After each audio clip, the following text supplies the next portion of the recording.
I think guys yung vlog na yun, yung video yun ay matagal na niya ng kumbaga matagal na siguro na nasa draft niya no. Ngayon niya lang in-upload guys, no? At guys, pero yun nga no, sa tingin ko guys ay matagal na ano yan, no? Nasa draft niya lang yan, no, yung video yan. Ayan baka ano ang mangyayari sa dalaga.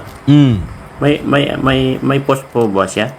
Yung sa TikTok bro, Ganang meron. gabi kapag Yung sumasayaw actually si Bibi Fiancé kasama yung dalawang kaibigan. Sabi ko pa nga, no, ulitin ko guys, palagay ko matagal ng video yan. Ngayon lang ganyan, na-upload. kasagsagan ng mga ganyan, dapat iwas-iwas din sila sa pagpokus. Okay. Letty Rebedulya. May point Kasi naman, no? mamaya ganyan, umpisa na naman ng gulo yan, tapos madadali na naman yung binata natin. Para sa ilan na pwedeng, ano, para sa ilang mga viewers, pwedeng pagmulan ito ng bashing, no, kapag na-misinterpret nila. Sabihin natin, baka iniisip nila, oh, ganito ba yung may sakit, no? Ba't nagti-TikTok? TikTok ang magpinsan may sakit ba yun? Oh, yan ang mahirap kasi. Yan ang mahirap sa mga ibang supporters ay. Kaya tigilan po natin yung ganyan. So what's up guys? Welcome back again sa ating munting YouTube channel. This is Jason Albasan. Isang mapagpalang araw para sa ating lahat. Kamusta po sila? Kamusta ang buong pamilya?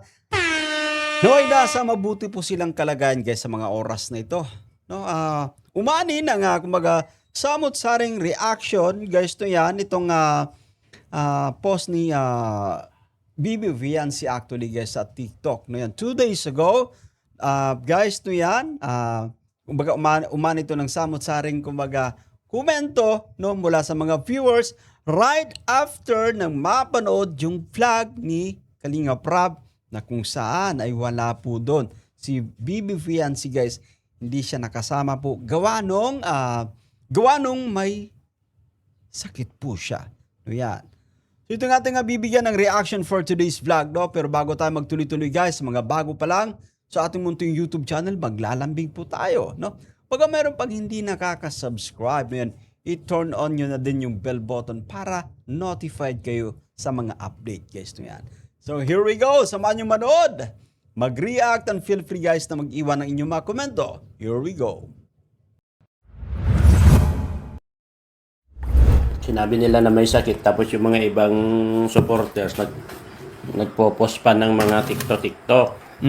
Silang nakakasira sa dalaga natin. Ang ibig sabihin dito ni Gilo Mags guys no yan ay I think sa mga nagpo-post no right after na mapanood itong vlog guys no ni Kalinga Prab no doon sa Korea na kung saan ay wala nga po si V.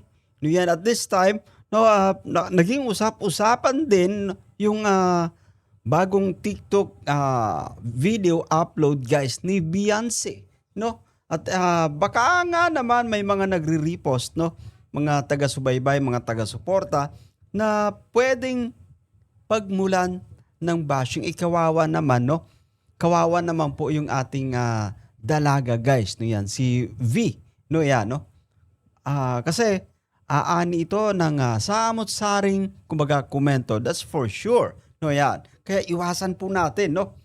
Anyway, play pa nga natin to. Ilan nyo yung pagpo-post nyo ng yun ng ikakasira ng dalaga natin. ayun pwede Kung mahal nyo po yung dalaga, huwag po kayong post ng update ng mga bagong upload.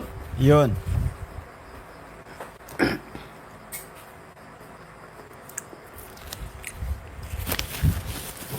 Pinapahamak nyo lang yung bata. Ayun, actually guys, tama si Gilo Mags no. Pwedeng mapahamak guys yan si Bibi Fiancé lalo pat kumbaga napakainit ng usapin hanggang sa kasalukuyan no. Tawag dito, marami yung guys, marami yung nangihinayang no. At ito yung point dito ni Gilo Mags guys no yan ay kumbaga kapag iwas tayo guys, iwas tayo na magpapara-post no yan no. Patungkol kay Bibi Fiancé, especially yung kanyang bagong upload na TikTok no. I think matagal ng video yan no. Guys, palagay ko po no matagal ng video yan pero ngayon lang na-i-upload guys no yan. So at yun na nga no, iniisip kasi ng ilan guys no, iniisip ng ilan sa ating mga kasamahan no na kumbaga ani ito ng ano po ng negative reaction no. maan ito actually ng negative reaction no mula sa mga taga-subaybay, no? Kasi nga po, 'di ba? Sabi natin di ka nakasama kasi may sakit nga daw po. Tapos eto meron kang kumbaga TikTok videos no 'yan. So pwedeng ano 'yan, no? Pwedeng mabash yung ating dalaga. Kaya please, no? Wag na din tayong kumbaga mag-repost, guys, no? Wag tayong mag-re-upload or sabihin natin yung pagpo-post no mula po doon no sa bagong upload ni Kalinga Prab, no. Ito nga sa Korea, guys, no 'yan. Sasabihin nyo may sakit, tapos magpo-post kayo ng mga TikTok na nagsasayaw-sayaw. Ayun. Guys, so ayan follow lang natin dito yung sinasabihan ni Gilo Max dito, yung mga yung ibang mga viewers po, guys, no 'yan, no. Tama, actually may point siya, no. So pwedeng pagmulan ito ng bashing. Lalo pat, guys, wala doon, hindi nakasama si Bibi Fiancé sa Korea, no. Hindi, ipinapahamak nyo. Ayun. Pwede Ewan po actually, kayong no? ganyan. Wag nyo- Pwedeng pwedeng mapahamag talaga, pwedeng mabash pa, no 'yan, no. Kaya nga sabi pa natin, no, ano lang, no, kung hindi man nakarating si Fiancé sa Korea, no, I think marami pang pagkakataon para sa kanya, guys, na darating, no 'yan, no. For now, di nakasama gawa nung nagkasakit. Kaya huwag po kayong ganyan. Huwag Ayun. nyo ipapahamak yung bata. Mhm. Yes, no, sa muli po, no, pwedeng mapahamak ka si Bibi Fiancé, no. Mababa siya kapag may mga repost tayo, no, 'yan. At sa muli po, no, palagay ko din itong latest upload ni Bibi Fiancé 2 days ago, no. Guys, 2 days ago, I think nasa draft niya lang siguro ito. Ngayon niya lang kumbaga in-upload. Matagal na po siguro itong video ni Fiancé, ngayon lang in-upload, guys, no 'yan. Nag-TikTok ang magpinsan may sakit ba yun? Yan ang mahirap kasi. Yan ang mahirap sa mga ibang supporters ay. Kaya tigilan po natin yung ganyan. Kasi masisira yung bata. Kayo rin ang gumagawa ng ikakabas nila. Yun. The way din tayo mag-comment, guys, to, no? Ingat-ingat tayo, guys, to. Ingat tayo sa pag-comment para dito kay Bibi Fiancé, no? Eto, sabi nagti-TikTok, no? May sakit ba yun, no? Iwas tayo, guys, kasi sa atin din mismo nagmumula yung kumbaga bashing, no? Yan. The way tayo mag-comment, no? Sa mga live stream, no? Ingatan natin, no? Kung talagang tawag dito, we really support, we really love Fiancé, no? Kumbaga, mas piliin natin na kumbaga positibo, no, yung ating mga komento. Iwasan natin, guys, na mabash, no, kasi for now I think nasa healing process pa rin, no, si Fiancé po. Ayan, ramdam natin 'yan, no. Huli natin siyang napanood sa live selling, no, guys, na kung saan ay medyo talagang nandyan pa din, no. Nandyan pa rin yung parang lungkot pa rin nasa kanya, guys, no, yan. Guys, matagal pa sila sa Korea. Mm. Pag wala pa rin nakita. Wala nga po. Sinabi na nga. Ang kukulit din po kasi. Wala nga po, in-announce ni Kalinga Prab doon nga po sa vlog. No? Huwag na po tayong umasa na baka may magic na lalabas doon si Bibi Fiancé. Wala pong gano'n, no? Sinabi na po niya, no, ni Kerab, guys, na hindi nga po nakasama gawa nung sumama yung pakiramdam. May sakit na, no? On the spot po yun, guys. So, right, sabihin natin sa araw mismo na kumbaga paalis po sila. Wala tayong magagawa doon, no? Kailangan natin sabi natin, kailangan natin na irespeto yung pangangatawan, guys. So, kapag masama pakiramdam, no, pahinga, no, yan. Kasi yan lang din yung ating puhunan, guys. Ni Kalinga Prab sa vlog na. Okay. Wala nga, hindi nga kasama. Ako na nga nagsasabi mismo kasi nandito ako sa Korea, oh. Amalia Portinto. Sana all, bro. Gilo Max, nasa Korea. Oh shit! Hindi po ba, guys? To? Okay lang yun, hindi makasama, wag ibas, basta mag-enjoy na lang si Kalinga Pedro, sabi ni Ma'am Amalia. Okay. Jana Rosal, Marisa, natagal ng TikTok niya yun, late upload niya lang. Ayan yung sinasabi natin. Matagal ng TikTok video yon, siguro nasa draft niya lang, no? Late upload lang, guys, no yan. Opo. So, kaya nga sa mga sa mga bumabanat kaagad, sabihin natin, may mga mangilan-ngilan nagko-comment na, yan ba yung may sakit? Guys, iwas po tayo. Yan ba yung may sakit? Bakit nagti-TikTok, no? isipin din muna natin, no? Mag-ano tayo, kumbaga mag-usisa kasi baka tama yung hinala natin na yung video yun ay medyo matagal na, ngayon lang na i-upload, no? Tsaka, guys, no? Sabi pa natin kung talagang sumusuporta, no? Iwasan natin na mag-comment na pwedeng pagmula ng kumbaga bash. Baka naman talaga walang sakit. Yan, iba-iba na ng komento kasi yung sa mga may nakikita kasi ay kaya Ayan. ingat-ingat tayo minsan din. Tsaka guys to yan, tawag dito. Irespeto natin. No? May sakit, no yan. Sabi natin may sakit. May sakit, guys to yan, no? Napapahinga. As per Kalinga Prab na po yun, no? Irespeto din natin yung, kumbaga, si Kalinga Prab, no? Kasi as per Kalinga Prab, ganun yung pakakano niya, no? Sabi natin, announce niya na as per VNC, masama po, guys to yan, yung pakiramdam, no? May lagnat yata, guys. Ayan. Wala na nga ni, sabi ni Ma'am Glenda Balyo. Ayun. Amalia Portinto, shout out po. Yan, Ma'am Eric Labaca. Kasi hindi natin alam yung mga isip ng mga tao na nagko-komento. Kasi, guys, wag na lang tayo magsalita ng nega. Hindi natin alam ang side niya po. Yan, Ayan. intindihin na lang natin, guys. Yan yung sinasabi po natin. Yan, magandang comment po yun, no? Wag tayo basta-basta kumbaga nagbibigay ng komento na kung saan pwede talagang pagmula ng bashing, no? Ganun lang, guys, no? At kumbaga support pa rin natin. Guys, support natin Team Kalingap. Ayan. Shout out po Kuya Jello, Ma'am Maripe Domingo. Shout out po, Ma'am Marinel Vlog. Umasa pa kasi kayo. Tanggapin na lang kasi wala na. Ayun. Di actually, guys, yung pagkaganyan, sabihin natin, biglaan naman yan. Biglaan na yan kung sabay nagkakasakit. Wala tayong magagawa po dyan, no? Yan.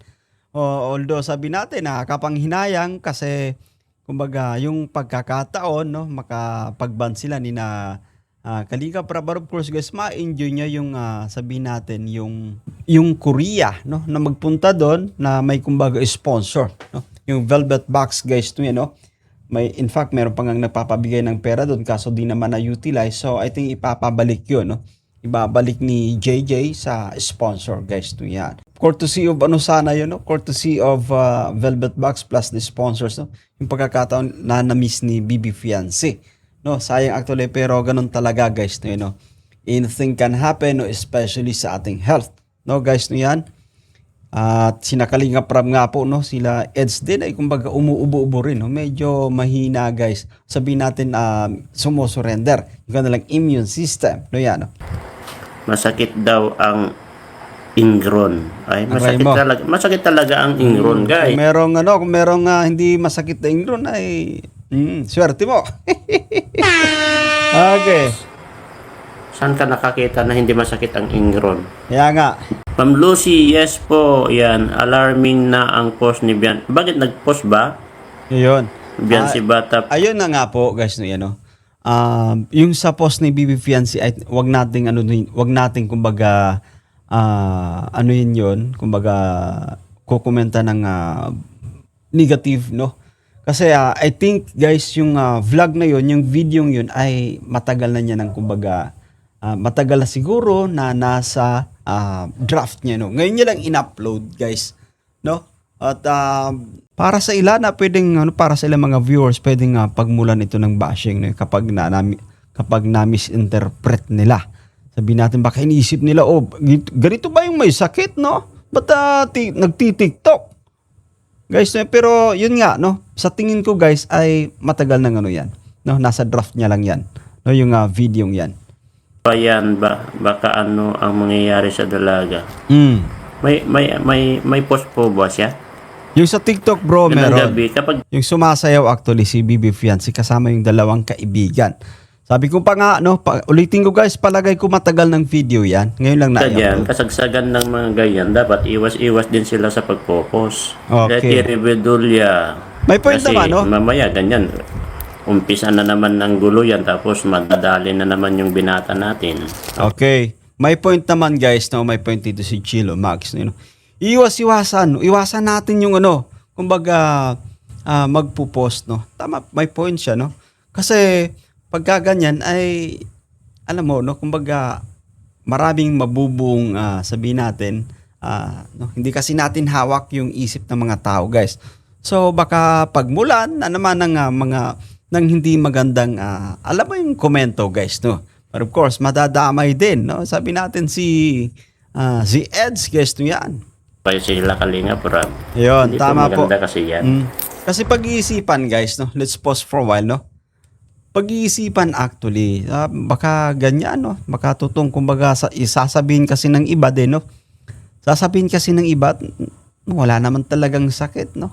Ayaw lang talagang sumama doon, no? So, syempre, yung, kumbaga, babalikan na naman, no? Ng mga ibang viewers ay, kumbaga, sila Eds na naman, no? Sila Kalinga Prab, no? Kung ano na naman yung i-comment doon, no? So, hindi tawag dito talagang ano po, pwedeng ano to. Pwede na namang pagmulan, guys, nang sabihin natin ng hindi sabihin natin, no, konting issue, guys, no, yan. Anyway, at kumbaga nangyari na yan, no? Nangyari na po yan at tawag dito, panibagong learnings na naman, guys, no, yan. Parang nagkataon, guys, no, yun, no? Papunta ng Korea, hindi nakasama si Bibi Fiancé. Tapos na bigla merong upload, no, sa TikTok at sabihin natin kahit pa matagal ng ano yan, video, matagal mo ng vlog na nasa draft mo lang, kaya mo in-upload ay hindi pa rin maiiwasan na mag-isip, no? Na mag-isip, guys, yung ating mga viewers, no? Hindi po ba, no? At grabe, maging matalino na lang sa pagkokomento, guys, no, yan, no? Para sa ating mga viewers, no?